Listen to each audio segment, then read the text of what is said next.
Dear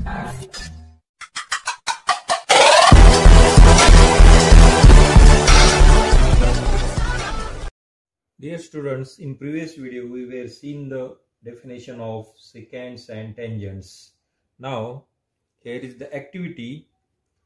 Draw a circle with center O and draw a line AB which is perpendicular to OP. OP is the radius of the circle. Second line is PQ which is perpendicular to that OP. Now line AB is secant of the circle. सर्कलचे secant होईल. कशामुळे? कारण 2 points मध्ये intersect होईल. Second line is PQ. That PQ is also secant of the circle. Third line is LM which is also secant because that LM intersect circle in 2 distinct points. अशाच पद्धतीने आपण lines काढत गेल्यानंतर ही जी radius आहे, रेडियसची एकदम outer end म्हणजे जो की सर्कल वर आहे त्या एंड मधून जाणारी जर लाइन काढली आणि ती लाइन परपेंडिक्युलर असली पाहिजे रेडियसला, अशी लाइन काढली तर ती लाइन त्या सर्कलला फक्त एकाच पॉइंट मध्ये इंटरसेक्ट होती. आणि मग ह्या लाइनलाच काय म्हणायचं? मग ही शेवटची जी लाइन होती L is tangent to the circle, म्हणजे सर्कलची टँजंट होती. म्हणजे मग याच्यावरून एक थेरम आहे, तो थेरम आपण पाहू. Now students, this is the property related to the tangent. That property is called tangent theorem. A tangent at any point of a circle is perpendicular to the radius at the point of contact. म्हणजे बघा, हा circle आपण अगोदर काढू.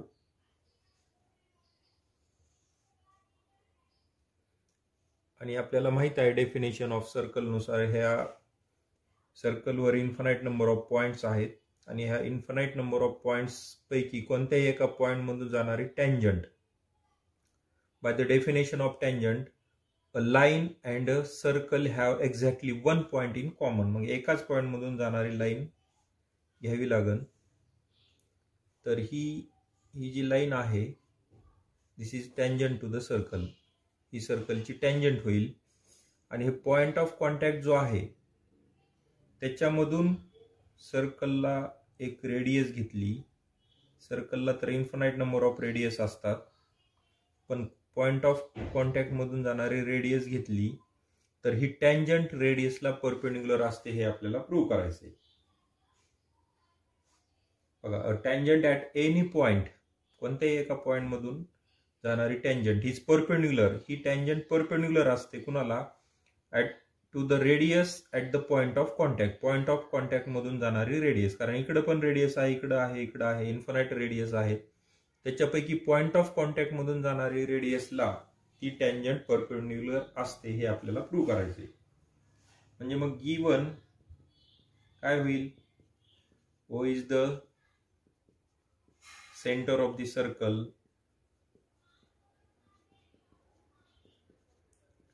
line L is tangent to the circle at point P. To prove, काय prove करायचंय? that line L perpendicular segment OP. म्हणजे OP हा जो सेगमेंट आहे त्याला लाइन एल परपेंडिक्युलर आहे, हे प्रूव्ह करायचे. याचा जो प्रूफ आहे तो प्रूफ फॉर मोर इन्फॉर्मेशन, तुमच्या पुस्तकात सांगितलं की जास्तीच्या इन्फॉर्मेशन साठी प्रूफ सांगितलाय, म्हणजे हा परीक्षेला विचारला जाणार नाही. आणि हा प्रूफ इनडायरेक्ट मेथडनी आहे. शक्यतो इनडायरेक्ट मेथडचे प्रूफ परीक्षेला विचारले जात नाहीत, पण तरी आपण हा प्रूफ तुम्हाला इथं समजून सांगतो. पुस्तकात सगळा डिटेल मध्ये लिहून दिलेला आहे, इथं फक्त समजून घ्या. तर बघा, आपल्याला प्रूव्ह करायचे line L is perpendicular to OP. L ही ओपी ला परपेंडिक्युलर आहे, प्रूव्ह करायचं. मग इनडायरेक्ट मेथड मध्ये जे प्रूव्ह करायचं त्याचे अपोजिट कन्सिडर करावं लागते. म्हणजे काय होणार आहे? लेट लाइन एल और म्हणजे बघा आता लाईन यल ओपी ला परपेंडिक्युलर आहे, मीन्स ओपी लाईन यल ला परपेंडिक्युलर आहे, वन सेमच आहे म्हणायचं हे. लेट ओपी यल ला परपेंडिक्युलर आणि यल ओपी ला परपेंडिक्युलर, ह्याचं मिनिंग सेम असतं. त्यानुसार मग ओपी इज नॉट परपेंडिक्युलर. आता इथं परपेंडिक्युलरचं आपण इथं साइन देऊ शकत नाही. Is not perpendicular to line L. आता लाईन यल ला ओपी परपेंडिक्युलर नाही, कारण इनडायरेक्ट मेथडने आपण प्रूव्ह करायला लागलो. इनडायरेक्ट मेथडचा प्रूफ मध्ये सुरुवातीलाच आपण काय लिहित असतो, जे प्रूव्ह करायचं त्याचे अपोजिट कन्सिडर करायचं. Line L is not perpendicular to OP, that means OP is not perpendicular to line L. मग आता ओपी परपेंडिक्युलर नाही म्हणल्यानंतर सिच्युएशन कशी होती बघा. मग आता ती प्रूफ मधली फिगर अशी होईल की लाईन यल आहे, इथं ओ पॉइंट आहे, आणि आता ओपी परपेंडिक्युलर नाही म्हणल्यानंतर अशी क्रॉस असेल कुठं. म्हणजे याचा अर्थ ओ मधून यल ला परपेंडिक्युलर दुसरी लाईन काढता येते, मग आपण ती घेऊ, कारण ओपी तर परपेंडिक्युलर नाही ना लाईन यल ला. मग तुम्हाला माहिती लाईन आणि लाईनच्या बाहेरचा एखादा पॉइंट याच्यामधून एक परपेंडिक्युलर काढताच येतो. त्यानुसार मग परपेंडिक्युलर आपण काढू शकतो. मग ओए हा परपेंडिक्युलर काढला, त्यानंतर जेवढं पीए डिस्टन्स आहे तेवढ्या डिस्टन्सवर क्यू हा पॉइंट घेतला आणि हे ओ क्यू जॉईन केलं. आता बघा, आता इथं दोन ट्रायंगल तयार झाले, triangle O A P and triangle O A Q, असे दोन ट्रायंगल झाले. आता हे दोन्ही ट्रायंगल्स कॉन्ग्रंट होतात. कसे होणार बघा, ओ ए कॉमन साइड आहे, हे दोन्ही अँगल 90 डिग्रीचे आहेत, आणि जेवढा पी ए तेवढाच ए क्यू, कारण क्यू पॉइंट असा घेतलाय आपण की P A equals to A Q होईल असा. त्यानुसार ट्रायंगल्स कॉन्ग्रंट होते. ते both triangles are congruent by S test for congruency. कॉन्ग्रन्सीची एस टेस्ट नुसार हे ट्रायंगल्स कॉन्ग्रंट झाले. आता हे जर दोन ट्रायंगल्स कॉन्ग्रंट झाले तर बघा काय प्रूव्ह होईल, OP equals to O Q हे प्रूव्ह होणार. OP equals to O Q म्हणजे दोन ट्रायंगल्स कॉन्ग्रंट आहेत, मग रिमेनिंग एलिमेंट सुद्धा कॉन्ग्रंट होणार. मग रिमेनिंग साइड्स म्हणजे OP equals to O A हे प्रूव्ह होणार आहे. But OP is radius of the circle. OP ही सर्कलची रेडियस आहे, मग ओ क्यू सुद्धा रेडियसच होणार आहे. That means OP equals to O Q equals to radius of the circle. सर्कलच्या रेडियस होणार ह्या. मग आपण बघा आता इकडं यल वर पी आणि क्यू पॉइंट असे घेतले होते, हे दोन्ही पॉइंट्स सर्कलवर पण आहेत आणि हे दोन्ही पॉइंट्स यल वर पण आहेत, लाईन यल वर. कारण पी हा पॉइंट सर्कलवर पण आहे आणि लाईन यल वर पण आहे, आणि क्यू पॉइंट आपण लाईन यल वर घेतला होता आणि तो सर्कलवर पण यायला बाय. आता इथं आपण प्रूव्ह केलंय, कारण सर्कलच्या सेंटर पासून इक्वल डिस्टन्सवरचे सगळे पॉइंट सर्कलवरच असतात. कॉन्स्टंट डिस्टन्स म्हणजे constant distance definition of circle, OP is the radius. मग ओपी रेडियस आहे म्हणल्यावर ओ क्यू सुद्धा रेडियसच व्हायला पाहिजे. ओ क्यू रेडियस असेल तर क्यू पॉइंट कुठे यायला पाहिजे, सर्कलवर यायला पाहिजे.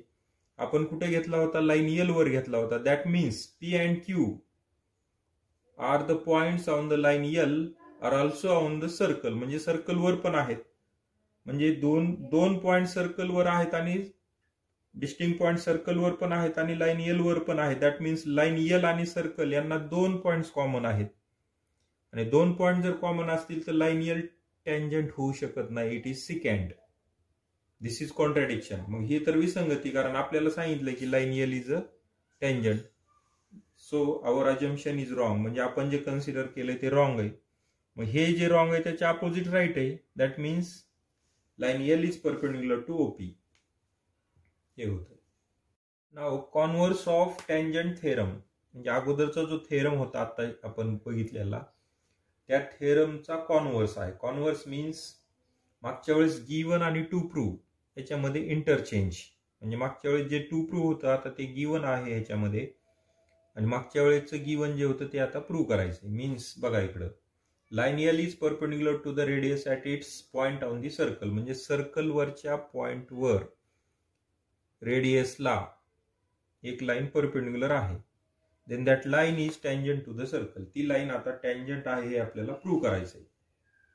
तर याचा प्रूफ इथं दिलाय, कॉन्व्हर्स आहे, हा सुद्धा इनडायरेक्ट टाईपच आहे थोडासा. तर पाहू आपण फिगर बघा, याची फिगर काढू. A line is perpendicular to the radius at its outer end और the end on the circle, सर्कलवरच्या एंड मधून एक लाईन परपेंडिक्युलर आहे रेडियसला. तर बघा ही लाईन एल काढली, that line is perpendicular to OP, OP is the radius of the circle, and that line is perpendicular to that radius at its outer end, म्हणजे बाहेरच्या एंडला परपेंडिक्युलर आहे, और a point on the circle, सर्कलवरच्या रेडियसची G radius आहे, रेडियसचा एकच point सर्कलवर असतो तो म्हणजे P, मग त्या P पॉइंट मधूनच लाईन एल परपेंडिक्युलर आहे. तर आपल्याला प्रूव्ह करायचं की line L is tangent to the circle. Given तर लक्षात येत आहे तुमच्या, गिवन काय आहे, O is the centre of the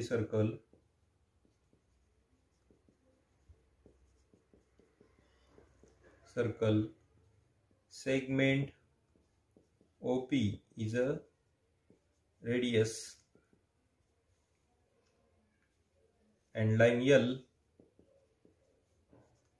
perpendicular segment OP, line L OP ला परपेंडिक्युलर आहे. टू प्रूव्ह, आता काय प्रूव्ह करायचंय बघा, line L is tangent to the circle,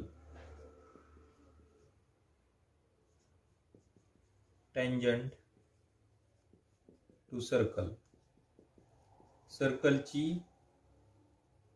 tangent आहे हे आपल्याला प्रूव्ह करायचं. मग याचा प्रूफ एकदम इझी आहे प्रूफ. तर आपण असं कन्सिडर करू की ही जी P पॉइंट आहे, P पॉइंट लाईन वर पण आहे आणि सर्कल वर पण आहे, म्हणजे लाईन एल आणि सर्कलला हा एक पॉइंट कॉमन मध्ये आहे. आणखीन आपण दुसरा पॉइंट घेऊ, लाईन एल वर Q नावाचा आणखीन एक पॉइंट घेऊ, आणि मग आपण OQ जॉईन केला, त्याच्यामुळं OPQ हा ट्रायंगल तयार होतोय, राईट अँगल ट्रायंगल OPQ तयार होतोय बघा. Triangle OPQ is a right angle triangle. OPQ हा राईट अँगल ट्रायंगल होईल.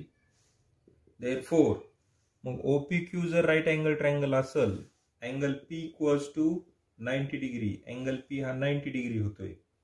Therefore मग 90 डिग्रीच्या opposite side hypotenuse OQ is greater than, मग हायपोटेनियस राईट अँगल ट्रायंगल मध्ये hypotenuse is always greater than other two sides, दोन्ही side कोणत्याही दोन्ही side पैकी हायपोटेनियस ऑलवेज ग्रेटर असतो. That means OQ is greater than OP. मग OQ हा OP पेक्षा ग्रेटर आहे असं प्रूव्ह होतंय. That means point Q is not on the circle. OP तर रेडियस आहे ना, बघा OP रेडियस आहे गिवन मध्ये सांगितलंय. मग OQ हा रेडियस पेक्षा ग्रेटर आहे, मग रेडियस पेक्षा ग्रेटर डिस्टन्स वरचा पॉइंट आउटसाइड दी सर्कल, सर्कलच्या आउटसाइडला जाणार, म्हणजे हा पॉइंट सर्कलवर आहे का, लाईन एल वरचा नाहीये. आपण आणखीन असाच पॉइंट घेतला, इकडे घेतला आणखीन R पॉइंट, तरी सुद्धा राईट अँगल ट्रायंगल तयार होतोयच. आणि मग OR is greater than OP हे प्रूव्ह होतंय. That means R is not on the circle. अशा पद्धतीने आपण किती पॉइंट घेतले तरी P वगळता कोणताच पॉइंट, कारण बघा आता इथं जरी पॉइंट घेतला तरी राईट अँगल ट्रायंगल तयार होणारच आहे. OP तो पॉइंट समजा S घेतला, OPS, राईट अँगल ट्रायंगल होणारच आहे. आणि मग एस पॉइंट म्हणजेच OS हा OP पेक्षा ग्रेटर होतो. दॅट मीन्स एस सर्कलवर नाहीये, लाईन एल वर आहे पण सर्कलवर नाही. म्हणजे लाईन एल ला फक्त P सोडून कोणताच पॉइंट सर्कलवर नाही. लाईन एलचा P वगळता कोणताच पॉइंट सर्कलवर नाही. That means line L and a circle have exactly one point in common. So line L is a tangent to the circle. Now look at here, there is a circle and a point A is interior of the circle. Then guess how many tangents can be drawn to the circle from point A or through point A. म्हणजे A point मधून सर्कलला किती tangent काढता येतील. तर तुम्ही विचार केला तर लक्षात येईल ए पॉइंट मधून जाणारी एक सुद्धा टँजंट सर्कलला काढता येणार नाही.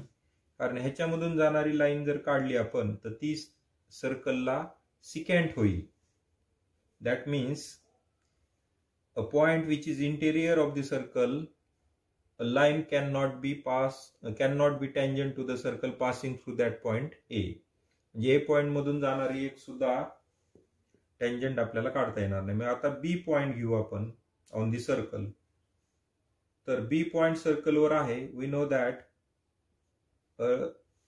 Exactly one line or exactly one tangent to the circle can be drawn through point B which is on the circle.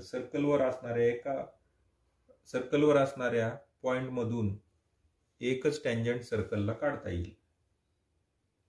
आता पुढचा कन्सेप्ट, समजा सर्कलच्या बाहेर एक पॉइंट आहे, तर या पॉइंट मधून सर्कलला किती टँजंट काढता येतील.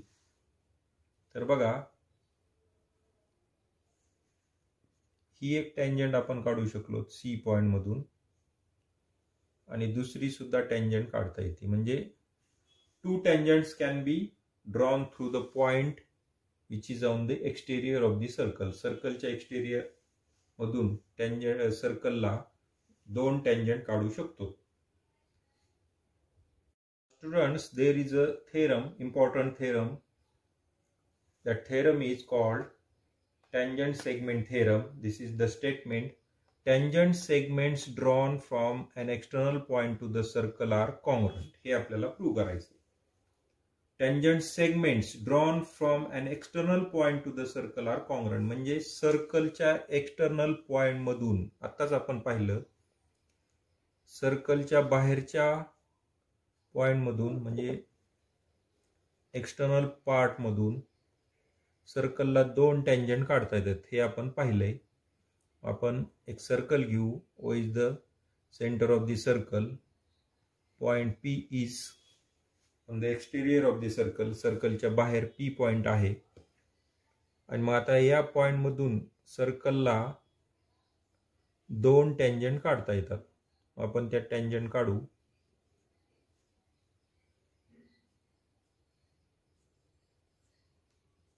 इथं हा पी पॉइंट घेऊ.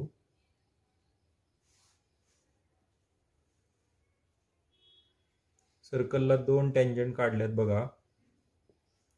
P A is the first tangent, second is P B. आणि मग आता इथं टँजंट सेगमेंट असा उल्लेख आलाय. Tangent segment means external point जो आहे तिथपासून पॉइंट ऑफ कॉन्टॅक्ट. टँजंट म्हणलं की सर्कल आणि टँजंट याला एकच पॉइंट कॉमन असतो. That point is called point of contact. Here point of contact is A and intersecting point is P. मग ए पी हा जो सेगमेंट होतोय तो टँजंट वरचा सेगमेंट असल्यामुळे त्याला काय म्हणायचं, टँजंट सेगमेंट. आणि मग दुसरा टँजंट सेगमेंट काय होईल, पी बी. आता हे दोन्ही जे टँजंट सेगमेंट आहेत ते इक्वल आहेत. टँजंट सेगमेंट असल्यामुळे इक्वल आहेत. लाईन कधी इक्वल असू शकतात का, नाही, कारण लाईनची लेंथच आपण मेजर करू शकत नाही. That means tangent segments equal आहेत हे आपल्याला प्रूव्ह करायचंय. तर फिगर काढली आपण, त्याच्यावरून गिवन लिहू. परीक्षेसाठी महत्वाचा थेरम आहे. O is the centre of a circle. सर्कलचं सेंटर आहे O, line PA and line PB are tangents to circle at points A and B respectively, intersect each other at point P point मध्ये intersect होतात. ह्या tangent आहेत सर्कलला, कोणत्या point मध्ये? A आणि B point मध्ये आहेत, line PA and line PB, and these two tangents intersect each other at point P externally. हे झालं गिवन. टू प्रूव्ह, काय प्रूव्ह करायचंय बघा. Tangent segments drawn from external point to the circle are congruent. म्हणजे tangent segment congruent आहेत हे prove करायचं. That means PA equals to PB हे आपल्याला प्रूव्ह करायचंय. त्याचा प्रूफच्या अगोदर काही कन्स्ट्रक्शन करावं लागतंय. प्रूफ एकदम इझी आहे, त्यासाठी पण आधी कन्स्ट्रक्शन करावं लागेल. ड्रॉ सेगमेंट OP हा सेगमेंट ड्रॉ करावं लागेल OA and OB.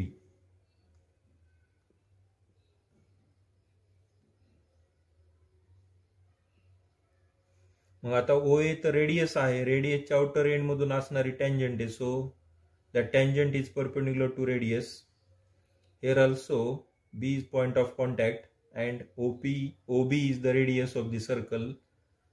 Tangent is perpendicular to that radius. Now proof मध्ये बघा,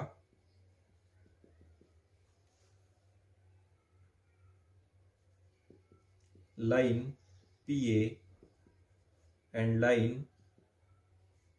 PB are tangents to the circle at points A and B respectively. Therefore, segment OA is perpendicular to line PA and OB is perpendicular to line PB. Reason आहे tangent theorem.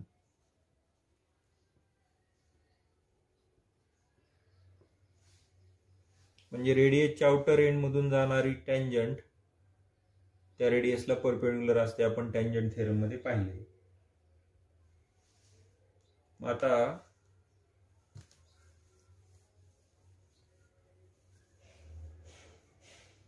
आपल्याला PA equals to QB हे जर prove करायचं असेल तर हे जे दोन ट्रायंगल्स आहेत ना ते कॉन्ग्रंट दाखवावं लागतील. मग त्या ट्रायंगल मध्ये जाऊ.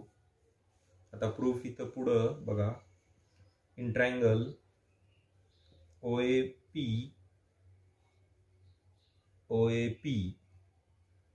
and triangle OBP, angle OAP equals triangle OBP equals to 90 degree. हे दोन्ही अँगल 90 डिग्री आहेत. कशावरून? फ्रॉम 1. बघा 1 मध्ये हे परपेंडिक्युलर आहे हे आपण प्रूव्ह केलंय. त्यानंतर मग आता हे दोन्ही राईट अँगल ट्रायंगल आहेत. सो हायपोटेनियस OP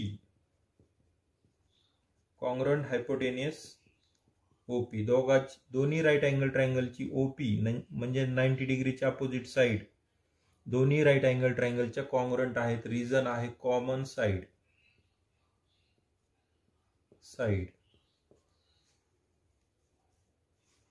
आणखीन एक side OA congruent side OB. Reason आहे radii of the same circle.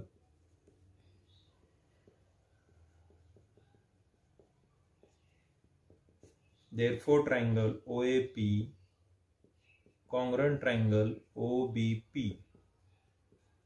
Hypotenuse side theorem.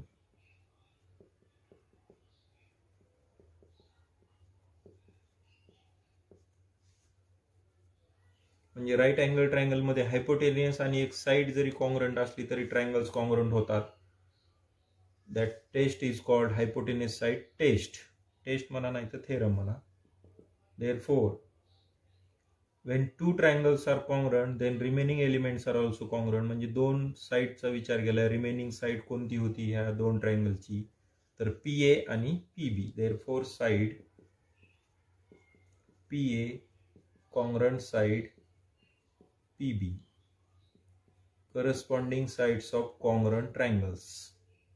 Therefore, PA equals to PB. Hence proved. अशा पद्धतीने हे प्रूव्ह झालं. हा थेरम परीक्षेसाठी महत्वाचा आहे.